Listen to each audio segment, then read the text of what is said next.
نحمده ونصلي ونسلم على رسوله الکریم اما بعد۔ مارچ 2020 میں جب کرونا وائرس یورپ میں اور پھر امریکہ وغیرہ میں اور پھر پوری دنیا میں پھیلا، تو اس زمانے میں جو دوائیں استعمال کی جا رہی تھیں ان میں سے ایک ایزیتھرومائسن بھی تھی، ہائیڈروکسی کلوروکوئن بھی تھی۔ اور ہائیڈروکسی کلوروکوئن جو ملیریا وغیرہ میں استعمال ہوتی ہے، اس کا بہت جلدی پتہ چل گیا کہ اس کے فوائد نہیں ہیں، تو وہ جلدی بند کر دی گئی۔ تو ایک بڑا ٹرائل برطانیہ میں منعقد ہوا، کیونکہ یہ گورنمنٹ کا سسٹم ہے، یہاں پر فلاحی ادارہ ہے NHS، اس میں لوگ فری میں علاج کراتے ہیں، رفاہی سلسلہ ہے۔ اور تو اس میں گورنمنٹ کی طرف سے سارے 175 مختلف ہسپتالوں کے ڈیٹا کو جمع کیا گیا ریکوری ٹرائل کے نام سے۔ اس کا ہمارا ہاسپٹل بھی حصہ رہا اور ابھی تک ہے، کیونکہ وہ ٹرائل ابھی بھی چل رہا ہے۔ تو اس کے ٹرائل کے باقاعدہ آنے سے پہلے ایک دوا ایزیتھرومائسن، جس میں اینٹی انفلیمیٹری پراپرٹی بھی ہے، یعنی یہ انفلیمیشن کو کم کرتی ہے، زخم کو ہلکا کرتی ہے۔ تو چونکہ اس بیماری میں پھیپھڑے وغیرہ میں زخم زیادہ ہو جاتا ہے، تو اس کا خیال ہوا کہ اس کو استعمال کرنا چاہیے۔ پھر یہ کہ اینٹی بایوٹک بھی ہے یہ، تو دونوں فائدے اس میں نظر آئے، تو اس کو استعمال کیا جاتا تھا۔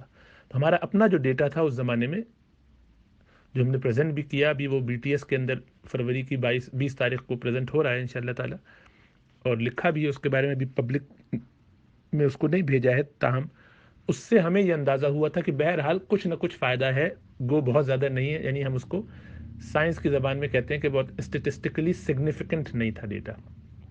بہرحال کچھ اور اویلیبل نہیں تھا تو وہ چل رہا تھا۔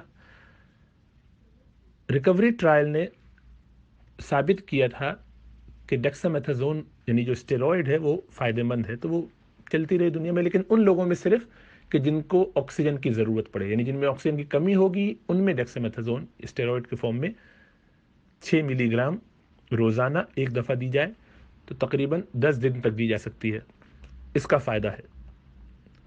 ایزیتھرومائسن کے بارے میں فروری کی 2 تاریخ کو بالآخر پورا ڈیٹا جمع ہو کے آ گیا ہے، جس کی پریلیمنری رپورٹ تو نومبر میں آ گئی تھی، لیکن فائنل ڈیٹا اب ریسنٹلی آیا ہے، اسی کا انتظار تھا۔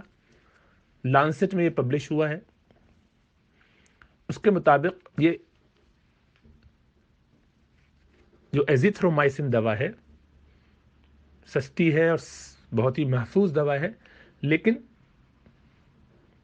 اس میں تقریباً جو 7,763 مریضوں کو انرول کیا گیا اس ٹرائل میں، ان میں سے 2,582 مریضوں کو ایزیتھرومائسن ملی، تقریباً 500 ملی گرام ایک دفعہ دن میں وہ لیتے تھے، 10 دن تک، ایوریج 8 دن کا ہے کہ بعض نے 8 دن تک لیے، 7 دن تک لیے، ایوریج یہ ہے۔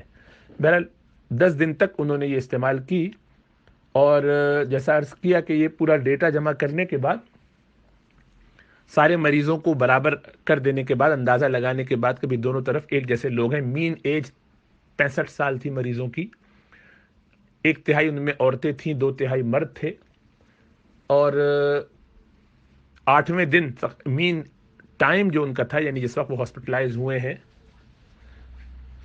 8واں دن تھا تقریباً ایوریج لوگوں کا۔ 5 سے 11واں دن عموماً ہوتا ہے، تو اس رینج میں وہ 8ویں دن ایڈمٹ ہوئے ہیں۔ تو 28 دن بعد تک ان کو دیکھا جائے تو ان لوگوں کو جن کو ایزیتھرومائسن دی گئی اور جن کو نہیں دی گئی، دونوں میں اموات کی شرح میں کوئی فرق نہیں آیا، یعنی ایزیتھرومائسن سے جان بچنے کا کوئی فائدہ نظر نہیں آیا۔ تو گویا اگر کوئی ایزیتھرومائسن لے گا کووڈ میں تو اس سے اس کی جان بچ جائے گی یا نہیں بچے گی، اس کا کوئی ثبوت نہیں ہے۔ تو جب ایسا ہو، اور ساتھ ساتھ یہ بھی کہ اس سے ہاسپٹل میں جو رکنا ہے، کتنی دیر تک ہاسپٹل میں آپ کو ٹھہرنا پڑے گا، اس پہ بھی کوئی فرق نہیں پڑا، دونوں میں برابر رہا۔ اور اس سے یہ سمجھ میں آیا کہ یہ دوا الگ سے کوئی فائدہ نہیں دے رہی، اگرچہ اس کی اینٹی بایوٹک پراپرٹی بھی ہے اور اینٹی انفلیمیٹری پراپرٹی بھی ہے، لیکن جن کو دیا اور جن کو نہیں دیا، دونوں کے آؤٹ کم، دونوں کے نتائج برابر رہے، تو پھر اس کو بلا وجہ استعمال نہیں کرنا چاہیے۔ تو اب اس کو استعمال متروک ہو گیا، چھوڑ دیا گیا ہے۔ کچھ ممالک میں اب بھی چل رہا ہوگا، تو اس کے بعد ایک اور ٹرائل جو ہے وہ چل رہا ہے، کولیشن 2 ٹرائل، جو برازیل میں ہوا ہے اور وہ بھی جاری ہے، اور سولیڈیرٹی ٹرائل ہے۔ یہ تینوں ٹرائل بھی جو دسمبر میں یہ پبلش ہوا ہے WHO کی طرف سے، یہ بھی ایسا ہی ہے کہ جس سے پتہ چلا کہ گویا تینوں میں ایزیتھرومائسن کا کوئی الگ سے فائدہ نظر نہیں آیا۔ چنانچہ اب لوگوں کو یہی مشورہ دیا جا رہا ہے ہمارے ہاں بھی اور آگے بھی کہ ایزیتھرومائسن استعمال نہ کی جائے۔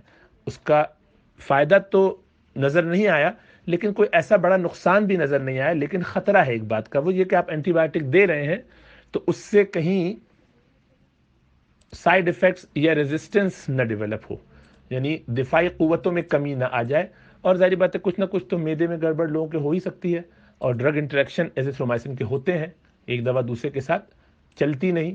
تو اس لیے اب اگر آپ کو ایزیتھرومائسن آفر کی جائے کووڈ میں تو اس کا استعمال نہیں کرنا چاہیے۔ کوشش یہ کرنی چاہیے کہ ڈاکٹر فزیشنز وغیرہ بھی اس کو غور سے دیکھیں، ڈیٹا پڑھیں اور اپنا ذہن بنائیں اور اس کا استعمال کم کر دیں، بلکہ نہ کریں۔ یہ اب کووڈ کے لیے اس کا کوئی ایڈڈ بینیفٹ نہیں ہے۔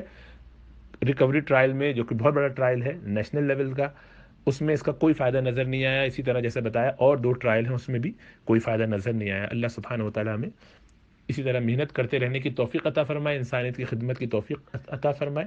اور اب ہم مزید ہمارے جو 2-3 اور دوائیں رہ گئی ہیں جس پر کام ہو رہا ہے اس وقت بھی، اور وہ جاری ہے۔ اس وقت دیکھا یہ جا رہا ہے کہ کیا بقیہ دواؤں میں سے پلازما جو ایکسچینج کیا جاتا ہے، کنولیسنٹ پلازما کہتے ہیں، اس کے بارے میں بھی پریلیمنری رپورٹس یہی ہے کہ اس میں بھی کوئی فائدہ نہیں ہے، تو وہ بھی اب نہیں دیا جائے۔ لیکن بہرحال وہ بھی ٹرائل کمپلیٹ نہیں ہوا، اس کا بھی کچھ مریضوں کو دیا جا رہا ہے، عنقریب پتہ چلے گا اس کے بارے میں بھی۔ اور اسی طریقے سے اب ایک نئی دوا کولچسین کو دیکھا جا رہا ہے، ایسپرین کے لیے چل رہا ہے کہ کیا بڑی ڈوز میں ایسپرین کا خالی فائدہ ہوتا ہے کہ نہیں، اینٹی کویگولنٹ کا فائدہ دیکھا جا رہا ہے کہ وہ چل رہی ہے کہ نہیں۔ اسی طرح کچھ اور کمبینیشن میں مونوکلونل اینٹی باڈیز ہیں، ان کو دیکھا جا رہا ہے کہ کیا اس کا کچھ فائدہ ہے کہ نہیں ہے۔ بالخصوص یہ بیریسیٹینب جو ہے، اس کے بارے میں کہ یہ کچھ فائدہ دیتی ہے کہ نہیں، اور وہ بہت ساری دواؤں کو ابھی مختلف ٹرائلز میں دیکھا جا رہا ہے۔ تو بہرحال جیسے جیسے ڈیٹا آتا جائے گا اپڈیٹ کریں گے انشاءاللہ تعالیٰ۔ تو آپ احباب سے بس یہ درخواست ہے کہ اپنے آپ کو اس بارے میں بالکل کلیئر رکھیے کہ سو فار ابھی تک دواؤں میں سے صرف اور صرف ریمڈیسیور ایک ایسی یہ ریمڈیسیور کا بھی کوئی ڈیٹا کنفرم نہیں ہے، اس کے بارے میں الگ سے بتاتا ہوں۔ سو فار جو کنفرم ڈیٹا ہے ڈیکسامیتھازون کا ہے کہ اس میں فائدہ ہوا ہے، اور اینٹی کویگولیشن کے بارے میں امید ہے کہ اس کا ڈیٹا جب آئے گا تو وہ بھی پازیٹیو ہی ہوگا، کیونکہ اس میں اس سے کافی زیادہ تجربہ یہ ہے کہ وہ فائدہ مند چیز ہے۔ جو آپ انجیکشن لگاتے ہیں خون کو پتلا کرنے کے لیے، یا ٹیبلٹ لیتے ہیں ڈویکس کے نام سے آتی ہیں، اس کی ریواروکسبین یا اپیکسبین یا اور بھی ہیں، 4-5 ہیں۔ تو بہرحال سر دست تو ایزیتھرومائسن کے بارے میں بیان کرنا تھا، اس لیے کہ پچھلے سال کی جو کلپ تھی اس میں ایزیتھرومائسن ریکمنڈ کی گئی تھی، کیونکہ ہم وہ دے بھی رہے تھے اور اس وقت تک کوئی ڈیٹا آیا نہیں تھا، اور اس وقت تک تجربہ یہی کہہ رہا تھا کہ بہرحال اس کا کچھ نہ کچھ فائدہ ہوگا، اور ایسا ہی ہوتا ہے، آہستہ آہستہ ٹرائی کرتے ہیں، ٹرائل اینڈ ایرر۔ لیکن اللہ کا شکر ہے کہ اس میں کوئی نقصان بھی نہیں نظر آیا، تو اس لحاظ سے امید ہے کہ یہ جو سوچ تھی وہ سوچ غلط نہیں تھی، کہ اس کا تجربہ کیا جا سکتا ہے۔ ایسے ہی ہوتا ہے، اپنے تجربے کی بیس پر آدمی آگے کچھ نئی چیزیں سوچتا، سمجھاتا ہے، سمجھتا ہے۔